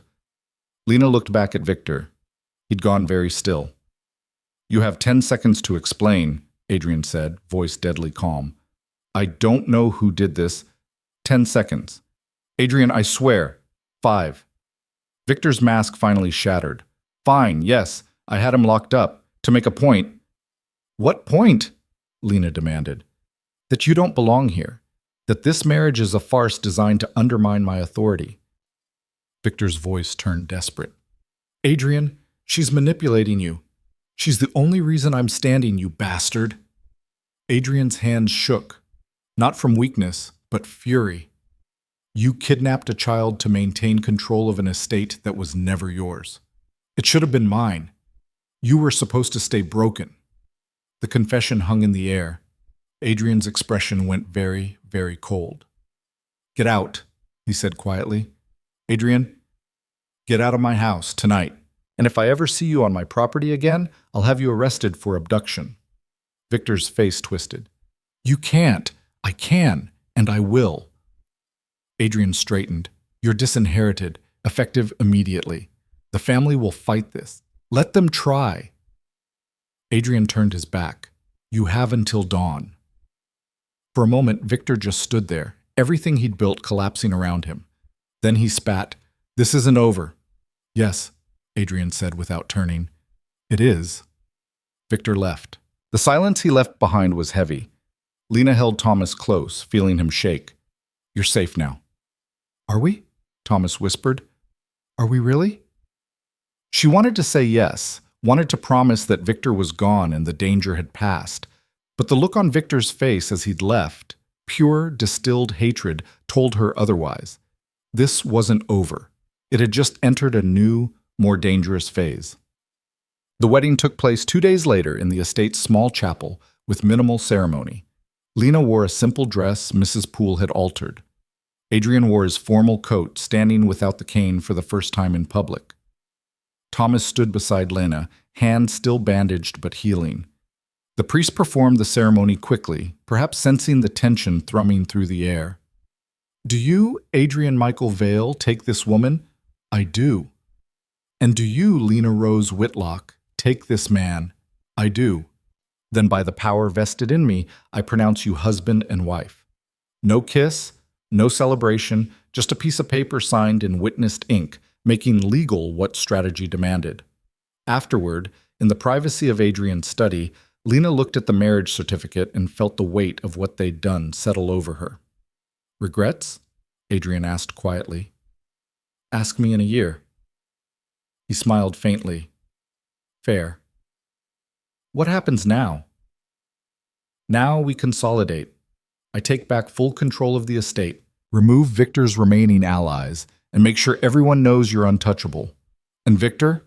Adrian's expression darkened. "Victor's gone, disinherited, legally barred from the property. You think that'll stop him?" "No." He met her gaze. "But it limits his options, and it gives us time to prepare." "For what?" "Whatever he does next." Lena nodded, because they both knew Victor wasn't the type to accept defeat gracefully. He was the type to burn everything down if he couldn't have it. A knock interrupted them. Mrs. Poole entered, face grim. "Your Grace, my lady." The title still sounded strange applied to Lena. "There's been an incident." Adrian straightened. "What kind of incident?" "Fire. In the East Wing tenant cottages. 3 buildings, no casualties, but significant damage." Lena's blood went cold. "Arson?" "The fire brigade thinks so, yes." Adrian's hands clenched. "Victor, we have no proof. We don't need proof. We know." He grabbed his cane. "Get everyone to safety. I want guards on every building, every entrance. Already done, Your Grace." "Good." He looked at Lena. "Stay here, with Thomas." "Like hell." "Lena, we're partners, remember? That means I don't hide while you handle the crisis." She grabbed her shawl. "Let's go." For a moment she thought he'd argue. Then he nodded. "Together then." They moved through the estate, Adrian directing staff, Lena helping evacuate the few remaining tenants from the threatened buildings. The fire was already dying, contained by the brigade, but the damage was done. 3 cottages. Gone. And on the door of the main house, scrawled in ash, "This is just the beginning." Lena stared at the message, heart pounding. Adrian's face had gone stone cold. "He's declared war," Lena said quietly. "Then we fight back." Adrian turned to her, eyes burning. "No more defense, no more reacting. We end this." "How?" "We find proof of everything he's done, the embezzlement, the sabotage, the arson. We build a case so airtight that no family connection or bribed official can protect him." "That'll take time." "Then we'd better start now." Lena looked at the charred buildings, the ash-written threat, the staff's frightened faces, and she made a decision. "All right," she said, "let's burn him down." Adrian's smile was sharp and cold. "Let's." Done. They spent the next week building their case. Adrian dug through estate records, finding irregularities in Victor's accounting that went back years. Falsified expenses, diverted funds, contracts awarded to shell companies Victor secretly controlled. Lena interviewed staff, collecting testimonies about suspicious incidents, threats, coercion. Mrs. Poole provided documentation of supply shortages, missing inventory, and repair work paid for but never completed. Together, they assembled a portfolio of evidence that painted Victor not as a dutiful estate manager, but as a thief systematically looting the family fortune. "This is enough," Adrian said one evening, reviewing the final documents. "We take this to the magistrate, Victor goes to trial." "Will the magistrate act?" Lena asked. "Or will family pressure bury it?" "He'll act if we make it public first." Adrian looked up. "We leak the evidence to the newspapers, the county officials, everyone. Make it impossible to ignore. That'll humiliate your family. My family enabled Victor's theft for 3 years. They deserve the humiliation. Lena nodded slowly. When? Tomorrow. We deliver everything to the press at dawn. And then? And then we see if Victor runs, or if he makes one last desperate move. The answer came that night. Lena woke to smoke, not the distant smell of a controlled fire. Close, immediate, inside the house. She bolted upright, heart slamming. Smoke curled under her door, thick and acrid. Fire! She screamed, stumbling out of bed. Fire! She grabbed Thomas from the adjoining room, half carrying him into the corridor. Flames licked up the eastern wall, spreading fast. Too fast. This wasn't an accident. Staff poured into the hallways, panicked. Mrs. Poole appeared, organizing evacuation routes with the efficiency of someone who'd prepared for this. Where's Adrian? Lena shouted over the chaos. His chambers, West Wing. Lena shoved Thomas toward Mrs. Poole. Get him out! Then she ran. The West Wing was already engulfed. Heat blasted her face as she forced her way through smoke-choked corridors. She couldn't breathe, couldn't see, but she kept moving. Adrian! No answer. She kicked open his door. He was on the floor, unconscious, overcome by smoke. The room was an inferno.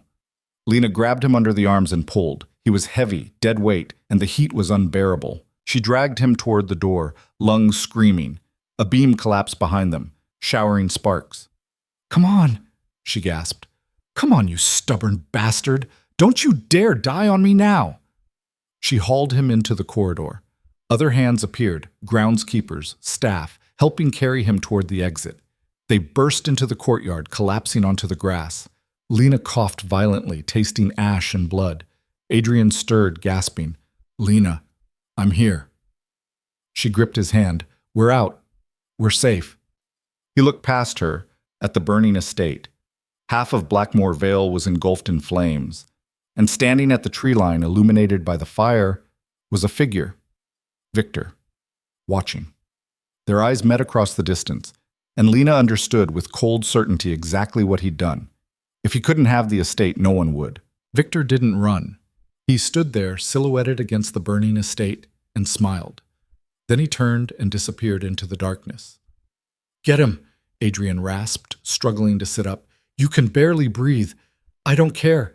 Get him. But by the time the groundskeepers organized a pursuit, Victor was gone, vanished into the countryside like smoke. The fire brigade arrived at dawn, too late to save the West Wing, but in time to prevent total destruction. They worked through the morning, dousing flames, salvaging what they could. By noon, the damage was clear. Half the main house was gutted. The West Wing, Adrian's chambers, the library, 30 rooms of family history, reduced to charred timber and ash. 3 more tenant cottages destroyed. The stables partially collapsed. Lena stood in the courtyard, covered in soot, watching staff pick through the wreckage. Thomas sat beside her, silent and shell-shocked. Adrian emerged from a conversation with the fire chief, face grim. Arson, he confirmed. Multiple ignition points. Someone used accelerant. Victor, Lena said. Obviously. Adrian's jaw tightened. But without proof, what? We have proof. The embezzlement evidence, the testimonies, all of which just burned.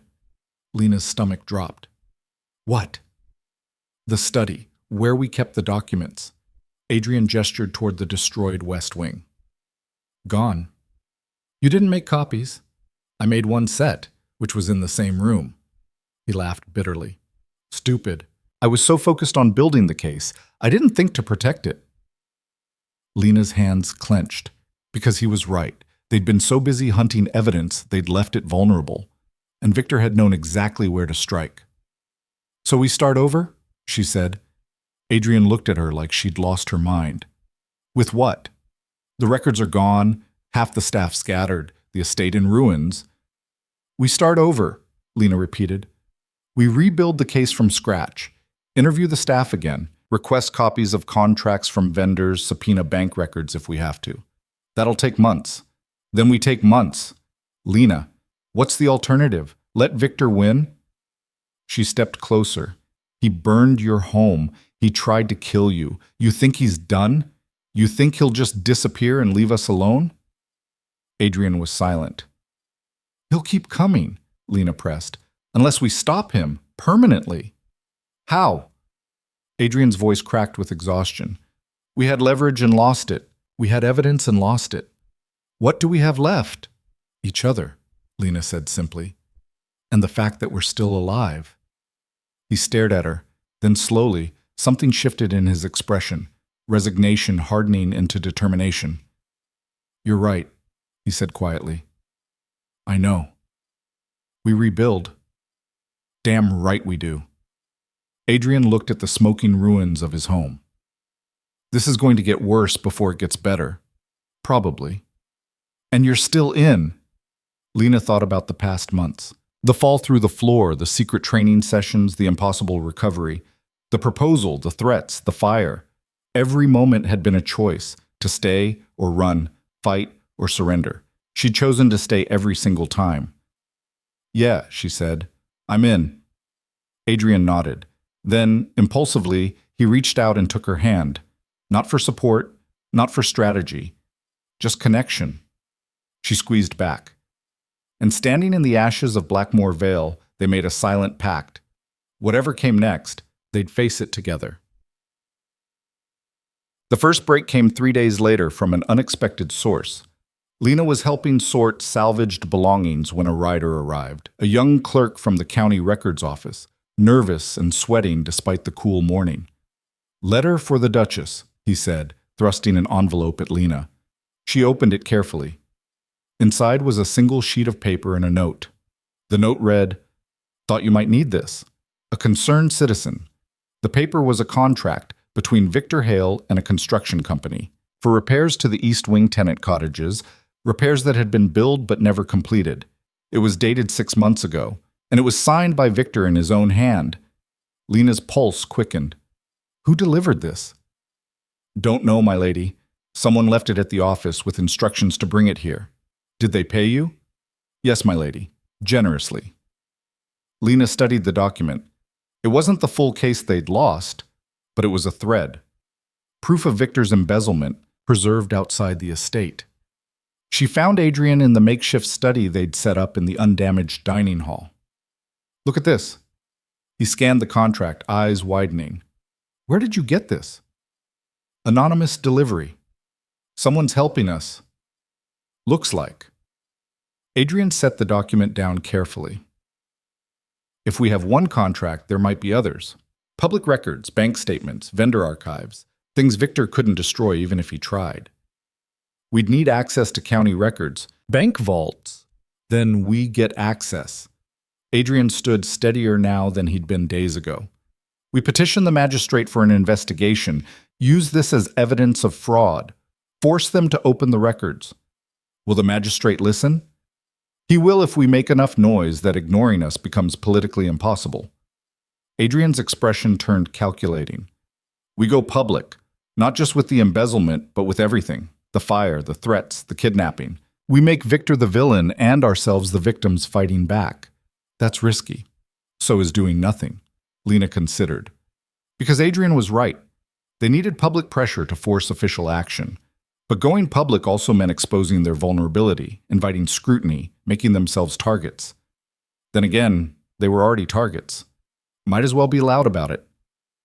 "All right," she said. "How do we do this?" "We start with the newspapers. Get the story out before Victor can spin his own version." Adrian paused. "And we need allies.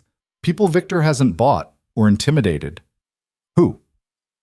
"The families he embezzled from. If he's been skimming estate funds, he's probably been doing the same to his other investments. Partners, business associates, anyone who trusted him with money." Lena's mind raced. "So we find his victims and turn them into our army." "Exactly." It was ambitious, probably insane, but it was a plan. They worked fast. Adrian sent letters to every business associate Victor had dealt with over the past 5 years, outlining suspicions and requesting audits. Most ignored the request, but 3 responded with concerns of their own. Lena contacted the county newspaper, offering an exclusive interview about the fire and the embezzlement allegations.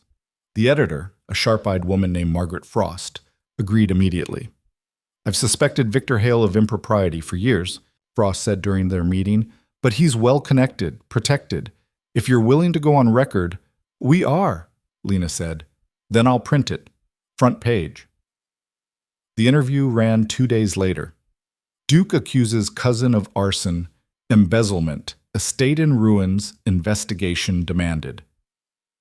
The article laid out everything: Victor's financial mismanagement, the suspicious fire, Adrian's recovery, and Victor's attempts to undermine it.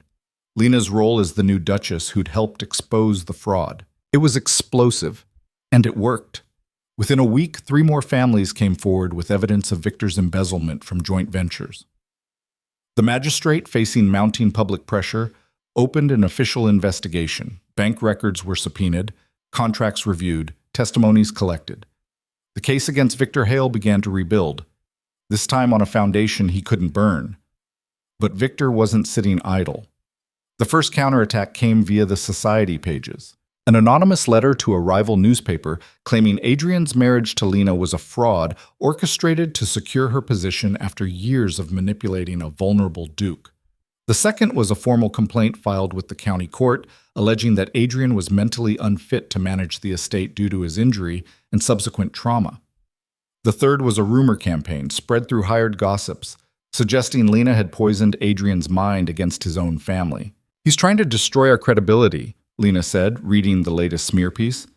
"He's desperate," Adrian countered. "Which means we're winning." "Doesn't feel like winning." "It never does in the middle." He looked at her. "But we're not stopping now."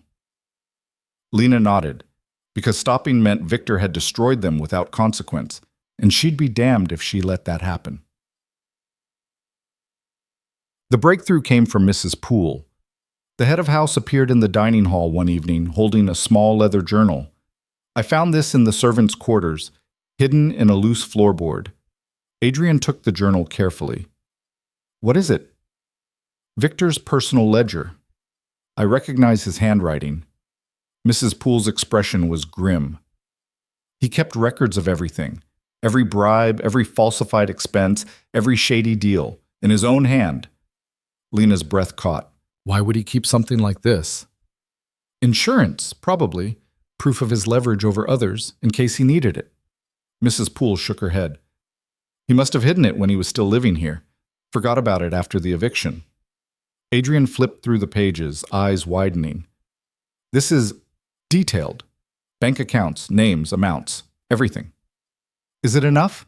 Lena asked. It's more than enough. Adrian looked up, something fierce and triumphant in his expression. This is the proof we needed. Undeniable, documented evidence of fraud spanning years. We need to get this to the magistrate, Lena said, immediately. They left within the hour, Adrian and Lena riding together in the estate carriage, the ledger locked in a small safe they'd borrowed from the salvaged study. Mrs. Poole stayed behind to manage the estate. The magistrate's office was a 20-minute ride. They arrived as the sun was setting, the building still open for evening appointments. Magistrate Harold Brennan was a weathered man in his 60s, with the exhausted look of someone who'd spent a lifetime mediating disputes he didn't care about. But when Adrian laid the ledger on his desk, Brennan's eyes sharpened. What am I looking at? Victor Hale's personal accounting of his embezzlement, Adrian said. Documented over 3 years, names, dates, amounts, everything. Brennan flipped through the pages slowly. His expression darkened with each entry. This is extensive. It's criminal, Lena corrected. Brennan looked at her. You're the new Duchess? I am. And you support these allegations? I've seen the damage Victor Hale caused firsthand. I helped compile the evidence. I watched him burn the estate rather than face consequences. Her voice hardened. So yes, I support them. Brennan studied her for a long moment. Then he turned back to Adrian. If this is legitimate, and I'll need independent verification, it's enough to prosecute. Multiple counts of fraud, embezzlement, arson if we can connect him to the fires. Will you investigate? Adrian asked. I already am. Brennan tapped the ledger. accelerates everything. I'll issue a warrant for Victor Hale's arrest within the week." Relief flooded through Lena so suddenly she nearly swayed. Adrian's hand found hers, steadying. "Thank you," he said quietly. Brennan nodded. "Don't thank me yet. Arrest is one thing. Conviction is another. Hale has connections, money, lawyers. He'll fight this." "Let him fight," Adrian said. "We're ready." The warrant was issued 4 days later. Victor Hale was arrested at a rented townhouse in the next county over, trying to liquidate assets and flee. The constables brought him back in chains. The trial was scheduled for 3 weeks out. Word spread fast. The society pages exploded with scandal. Families who'd trusted Victor scrambled to audit their own finances. Business partners distanced themselves publicly while quietly securing their own legal protections. Adrian and Lena became minor celebrities, the wrong duke and his unlikely duchess, fighting back against corruption and betrayal. Lena hated the attention, but she endured it because every interview, every public appearance, every statement to the press solidified their narrative and weakened Victor's. The day before the trial, Adrian found her on the estate's rebuilt terrace. They'd prioritized repairs to the structural damage, leaving cosmetic restoration for later, staring out at the grounds. "You all right?" he asked. "Just thinking." "About?" "How different things were 6 months ago." She turned to face him. "I was counting linens, trying to survive, and now you're a duchess married to a man who can walk again, preparing to testify against a criminal who tried to kill you both." Lena laughed despite herself. "Yeah, that." Adrian moved to stand beside her. He still used the cane occasionally, more from caution than necessity, but his gait was steady, his posture strong. "Regrets?" he asked. "You keep asking me that." "Because I keep expecting you to say yes." Lena considered. No regrets. It's been terrifying and exhausting and occasionally insane, but..." She paused. "I don't regret it. Even the marriage. Especially the marriage." She met his gaze. "It gave me leverage I never would have had otherwise. Protected Thomas. Gave me a voice." A pause. "Gave me a partner." Something shifted in Adrian's expression. "Lena, I know what you're going to say," she cut in. "That this started as strategy, a mutual defense pact. And it was, but it's become something else," Adrian finished quietly. Her pulse kicked up. "Has it?" "For me, yes." He turned fully toward her. "I don't know when it happened, somewhere between you refusing to let me quit and pulling me out of a burning building. But this stopped being just strategy a long time ago."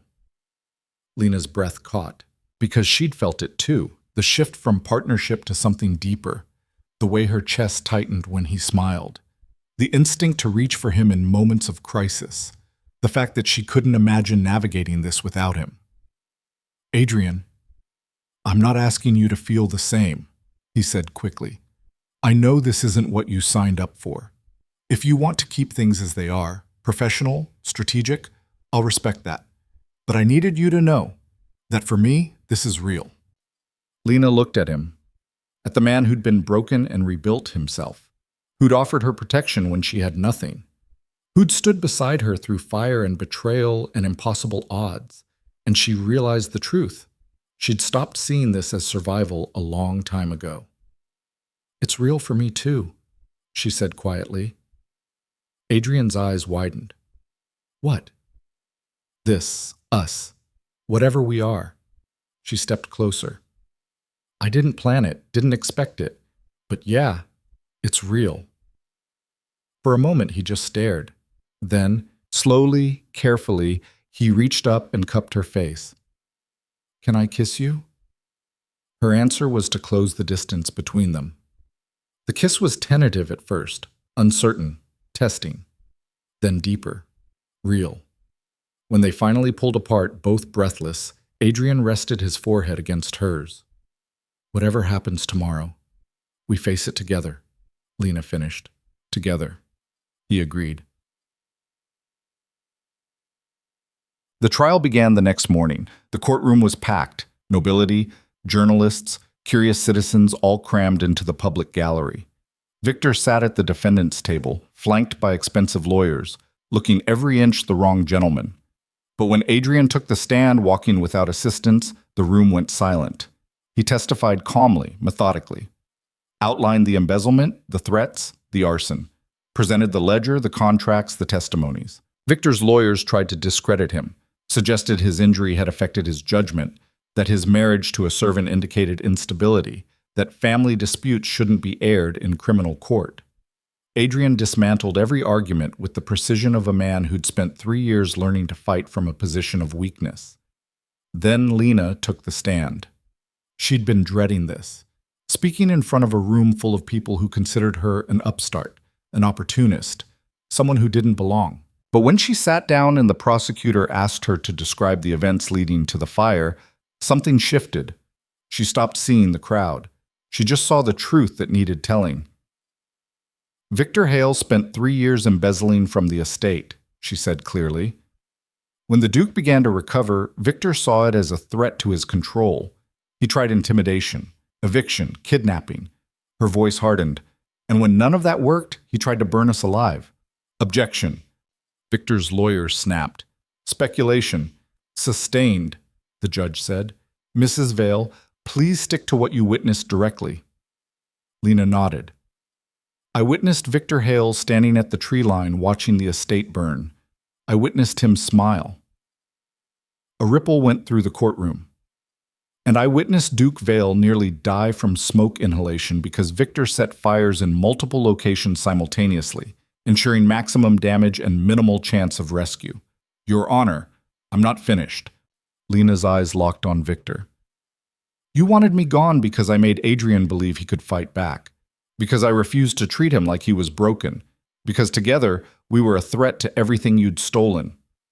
Victor's composure finally cracked. You're a scheming opportunist who saw a vulnerable man and— Enough! The judge slammed his gavel. Mr. Hale, you'll have your chance to testify. But the damage was done. Victor's mask had slipped, and everyone had seen the rage underneath. The trial lasted 3 more days. Witnesses testified. Evidence was presented. Victor's lawyers fought hard, but the ledger was undeniable. On the 4th day, the jury deliberated for 2 hours. They returned with a verdict. Guilty. On all counts. The courtroom erupted. Victor's face went white. His lawyers immediately began preparing appeals, but the judgment stood. Victor Hale was sentenced to 15 years in prison and ordered to repay everything he'd stolen. Adrian and Lena sat in the gallery, hands clasped, as the sentence was read. When it was over, they walked out of the courtroom together. Outside, journalists swarmed. Questions flew. Your Grace, how does it feel? Duchess, will you rebuild? Is it true you saved the Duke's life? Adrian raised a hand and the crowd quieted. Victor Hale spent 3 years stealing from this estate and the people who depended on it. Today, justice was served. He paused. But this isn't about revenge. It's about rebuilding, restoring what was damaged, creating something better than what was broken. He looked at Lena. And none of that would have been possible without my wife. The crowd erupted again, but Lena barely heard it, because Adrian was looking at her like she'd hung the stars. And for the first time in months, maybe years, she felt something other than the weight of survival. She felt hope. They returned to Blackmore Vale that evening. The estate was still partially in ruins, but the core structure stood. And with Victor's seized assets being returned, they had the funds to rebuild properly. Mrs. Poole met them at the entrance, beaming. Congratulations, Your Grace, my lady. Thank you, Mrs. Poole, Adrian said, for everything. Just doing my job. She handed Lena a letter. This arrived for you while you were gone. Lena opened it. Inside was a short note from Thomas, written in his careful, improving handwriting.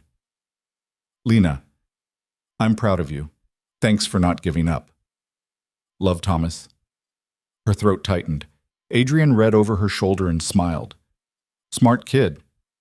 The smartest. They walked through the estate together, surveying the damage and planning repairs.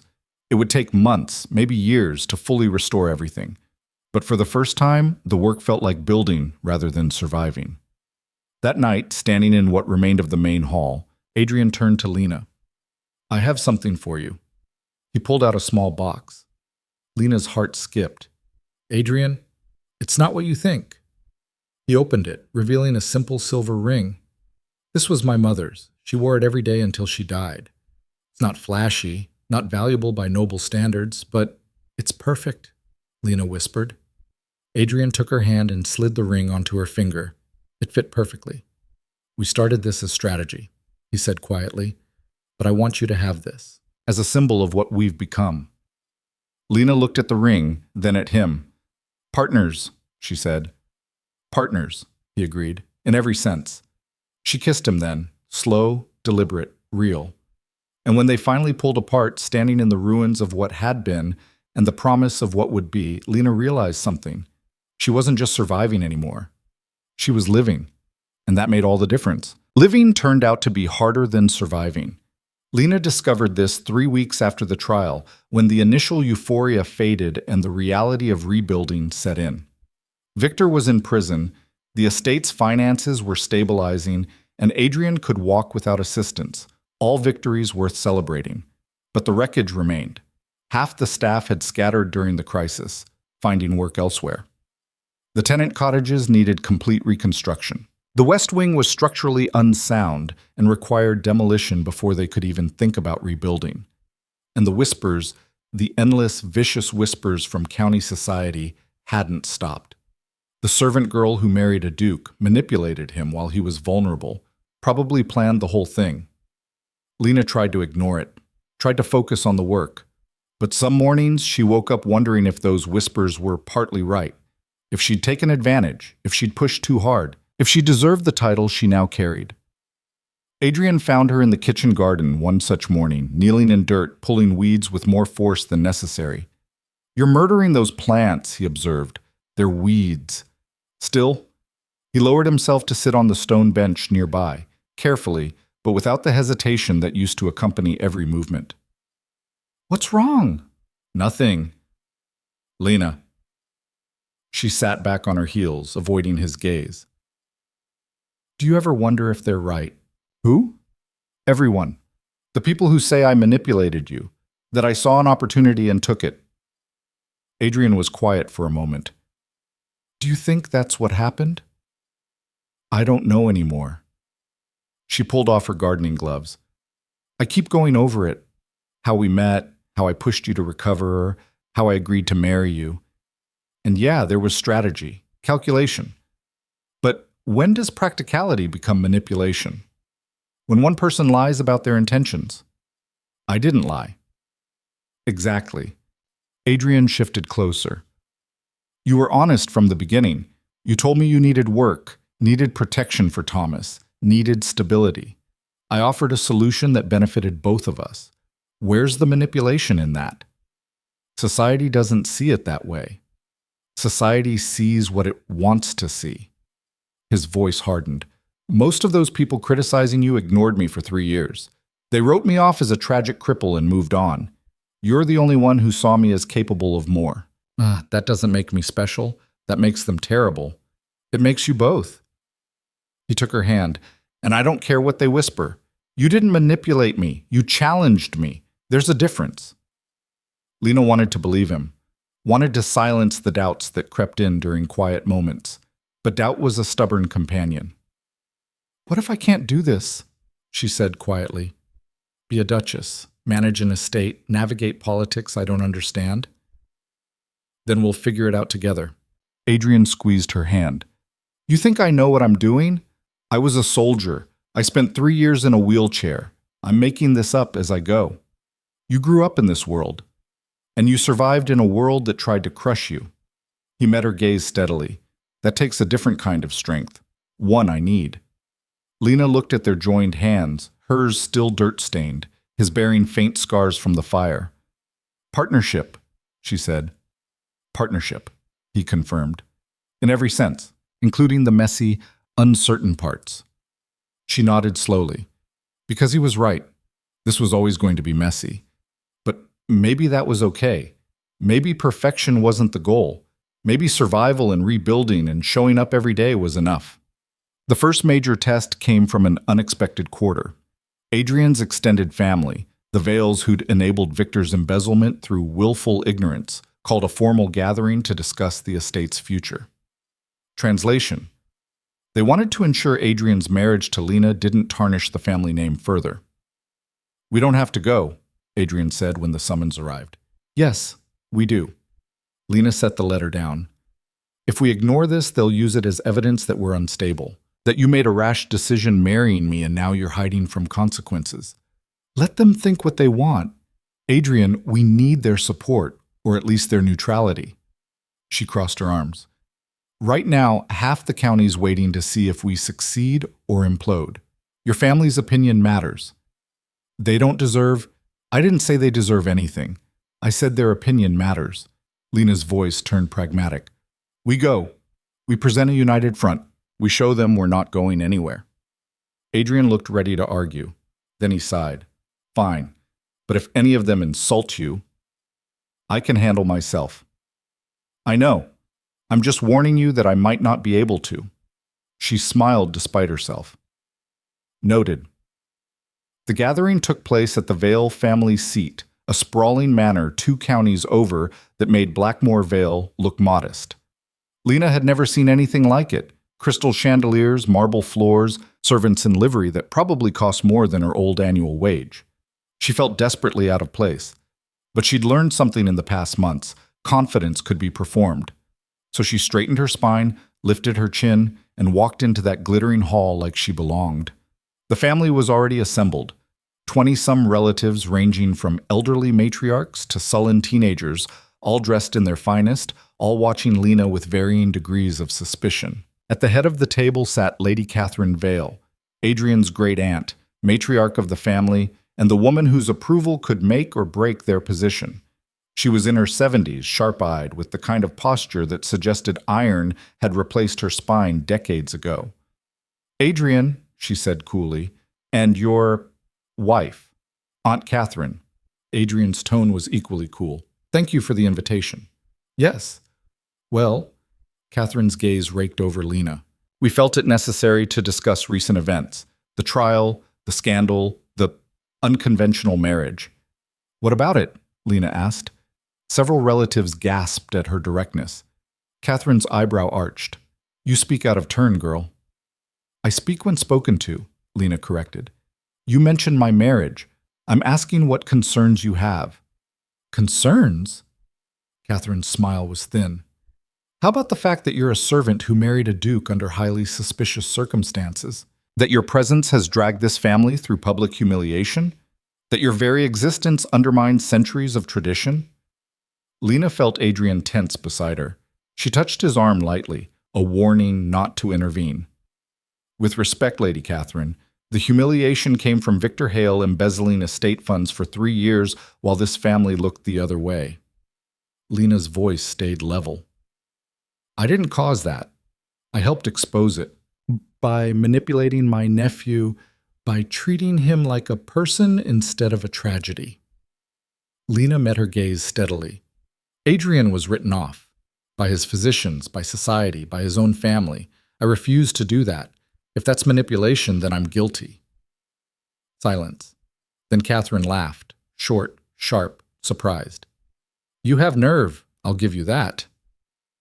"I have honesty," Lena countered, "which is more than Victor ever offered." Catherine studied her for a long moment, then she looked at Adrian. "Can you walk?" "Yes. Show me." Adrian stood without hesitation, walked the length of the table and back. No cane, no support, steady on his feet. The room watched in stunned silence. "Impossible," one uncle muttered. 15 physicians said so," another added.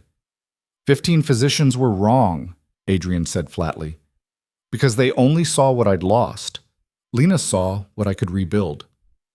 He moved to stand beside her, and Lena felt the weight of his presence, solid, unmovable. Catherine's expression was unreadable. "And the estate? Can you manage it in your current condition?" "My current condition is healthy, financially stable, and free from embezzlement," Adrian replied, "which is better than it's been in years." "Thanks to your wife?" "Thanks to both of us." Catherine was silent. Then she gestured to the empty seats. Sit. They sat. The meal that followed was tense, punctuated by pointed questions and barely veiled insults. But Lena answered every challenge with calm precision, refusing to be rattled. When dessert was cleared, Catherine rose. "I won't pretend I approve of this marriage," she said. "It's irregular, unconventional, and frankly shocking." She paused. "But it's also legal, and from what I've observed tonight, functional." Lena held her breath. "Therefore," Catherine continued, "the family will not contest it. Adrian remains the Duke.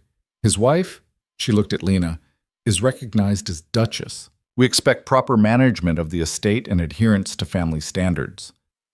It wasn't an endorsement, but it was acknowledgement, and that was enough.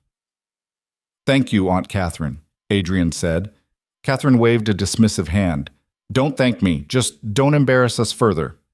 As they left the manor, Lena finally exhaled. "That was exhausting." "You were brilliant," Adrian said. "I was terrified." "You didn't show it."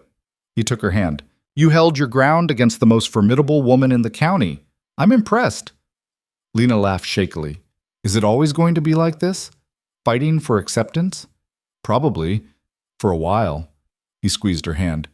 "But it'll get easier, and eventually they'll stop seeing you as the servant who married up and start seeing you as the woman who saved the estate." "You think so?" "I know so." The turning point came 6 months later, during the estate's Harvest Festival. It was tradition, an annual gathering where tenants, staff, and neighboring families celebrated the year's yield. Victor had canceled it during his tenure, citing budget constraints. Adrian and Lena brought it back. They spent weeks preparing, organizing games, arranging food, hiring musicians. Lena insisted on keeping it accessible, no elaborate displays of wealth, just honest celebration. The day arrived bright and clear. By noon, the estate grounds were packed. Families picnicking on the lawn, children running relay races, musicians playing folk tunes that had Lena's foot tapping despite herself. She moved through the crowd, greeting tenants, checking on food supplies, making sure everything ran smoothly. It felt natural, less like playing Duchess and more like doing what needed to be done. Thomas found her near the pie table, his hand fully healed now, mobility restored. "This is incredible," he said, grinning. "It's chaos. It's life." He gestured at the crowd. "Look at them. They're happy." Lena looked, and he was right. The people who'd suffered under Victor's mismanagement, who'd watched the estate crumble, who'd doubted Adrian's recovery, they were here, laughing, celebrating. "You did this," Thomas said. "We did this," Lena corrected. "Adrian, Mrs. Poole, the staff. Yeah, but you started it. You're the reason any of this is possible." He nudged her shoulder. "You know that, right?" Lena's throat tightened. "I'm still figuring it out." "Well, figure faster, because people are noticing." He wasn't wrong. Throughout the afternoon, tenants approached Lena to thank her for the festival, for the cottage repairs, for caring when previous management hadn't. One elderly farmer even bowed. "Your Grace," he said gruffly, "my family's worked this land for 4 generations. We thought we'd lost it under Mr. Hale's tenure, but you and the Duke—" He cleared his throat. "You brought it back, made it feel like home again." Lena didn't know what to say. Settled for, "We're just trying to do right by everyone." "You're doing more than that." He smiled. "You're giving us hope." After he left, Lena stood there, slightly stunned. Adrian appeared beside her. "You all right?" "Yeah, just—" She gestured vaguely. "People keep thanking me." "You've earned it." "Have I?" She looked at him. "I still feel like I'm pretending, playing a role I'm not qualified for." "Lena." Adrian turned her to face him fully. "Look around. Look at what we built. What you built. This isn't pretending. This is real." She looked. At the festival, the people, the laughter. At the estate that had nearly burned, now thriving. At Adrian, standing strong and steady, no longer the broken man she'd crashed into months ago. "I keep waiting for it to fall apart," she admitted quietly. "It won't." "You can't know that." "Maybe not, but I know we'll face whatever comes together." He paused. and I know that you're exactly where you're supposed to be." Lena wanted to believe him, was starting to believe him. "Dance with me," Adrian said suddenly. She blinked. "What?" "The musicians are playing. People are dancing. Dance with me." "Adrian, I don't know how to dance. Neither do I. Not anymore." He extended his hand. "So we'll figure it out together." Lena hesitated, then took his hand. He led her to the makeshift dance floor, really just a cleared section of lawn, where other couples were already moving to the music. It was informal, joyful, nothing like the rigid ballroom dances she'd seen at the trial. Adrian pulled her close, one hand at her waist, the other clasping hers. "Ready?" he asked. "No." He grinned. "Good. Me neither." They started moving. Awkward at first, Adrian's steps still carried a slight hesitation, and Lena had no idea what she was doing. But slowly, they found a rhythm. Not perfect, not graceful, but real. The crowd noticed. Conversations quieted. People turned to watch. The Duke of Blackmore Vale, who'd been paralyzed for 3 years dancing with his common-born wife at a harvest festival. It was scandalous. It was improper. It was exactly what they needed to see. As the song ended, applause broke out. Genuine, warm, accepting. Adrian looked at Lena, eyes bright. "See? You belong here." And standing there, surrounded by people who'd accepted her, not because of title, but because of action, Lena finally believed it. That evening, after the festival wound down and the last guests departed, Lena and Adrian stood on the rebuilt terrace, watching the sun set over the estate. "We did it," Lena said quietly. "We did. The estate's stable, Victor's in prison. Your family's accepted the marriage. The tenants are happy." She paused. "So why does it feel like something's missing?" Adrian turned to her. "What do you mean?" Lena struggled to articulate it. "We started this as survival. Then it became strategy. Then partnership. But now," she gestured at the estate. "Now what? We've won. We've rebuilt. What's next?" "What do you want to be next?" The question hung between them. Lena thought about the past months, the fear, the fighting, the impossible recovery, the marriage of convenience that had become something deeper. "I want this to be real," she said finally. "Not just legally or strategically. She stopped, frustrated. "I don't know how to say it." "Try." I want to stop waiting for the other shoe to drop. I want to stop feeling like an imposter. She met his gaze. "I want to choose this. Not because I have to, but because I want to." Adrian's expression softened. "You already have." "Have I?" "You chose to stay when you could have run. You chose to fight when you could have hidden. You chose me when you had every reason not to." He stepped closer. "Every day you choose this. That's what makes it real." Lena's chest tightened, because he was right. She'd been so focused on survival that she hadn't noticed when it transformed into something else, into a life she'd actively chosen. "I love you," she said suddenly. Adrian froze. "What?" "I love you." The words felt terrifying and liberating. "I didn't plan to. It wasn't strategic or calculated, but somewhere between pulling you out of a fire and rebuilding an estate and dancing at a harvest festival, I fell in love with you." He stared at her, speechless. "You don't have to say it back," Lena added quickly. "I just needed you to know." Adrian kissed her, deep, desperate, real. When they finally broke apart, both breathless, he rested his forehead against hers. "I love you too," he said. "I have for months. I didn't want to pressure you. Didn't want you to feel obligated. Adrian, yeah? Up and kiss me again." He did. And standing on that terrace, in the estate they'd fought for, surrounded by the life they'd built together, Lena finally understood. This wasn't survival anymore. This was living. And it was exactly where she belonged. 3 months later, Lady Catherine Vale visited Blackmore unexpectedly. Lena was in the study, reviewing tenant contracts when Mrs. Poole announced her, "The Dowager is here, my lady." Lena's stomach dropped. "Did she say why?"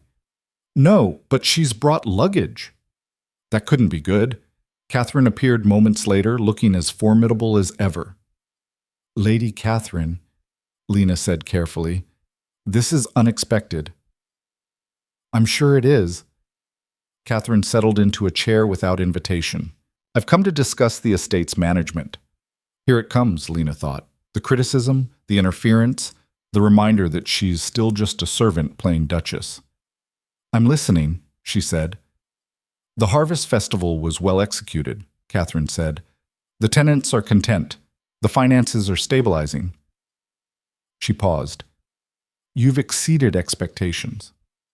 Lena blinked. Thank you. Don't sound so surprised. I'm difficult, not blind. Catherine's expression was unreadable. When Adrian first announced your marriage, I thought it was a disaster, a moment of weakness he'd regret. And now? Now I think it was the smartest decision he's ever made. Catherine leaned forward.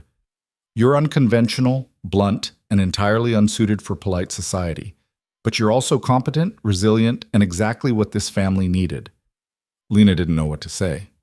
I'm here, Catherine continued, to offer my support, officially, publicly. If any family member or society matron questions your position, they'll answer to me. Why? Lena asked.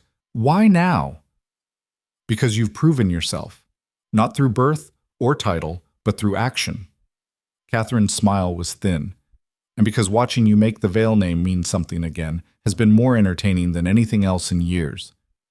Despite herself, Lena laughed. Thank you, Lady Catherine. Don't thank me. Just keep doing what you're doing. Catherine stood. And call me Aunt Catherine. We're family now, whether we like it or not. After she left, Adrian found Lena still sitting in the study, slightly dazed. What happened? Your great-aunt just gave me her official approval. Seriously? Seriously. Lena shook her head. I don't understand her. No one does. But if she's on our side, we're unstoppable. He pulled her to her feet. Come on, I want to show you something. He led her to the west wing, or what remained of it. The demolition was complete and construction on the new wing had just begun. What are we doing here, Bisai? Lena asked. Making a decision. Adrian gestured to the empty foundation. This wing can be rebuilt exactly as it was, traditional, formal, appropriate for a ducal estate. Or we build something new, something functional and comfortable and ours. He looked at her. What do you think? Lena studied the empty space, thought about the old West Wing, beautiful but impractical, designed for show rather than living. I think, she said slowly, we build something new. Adrian grinned.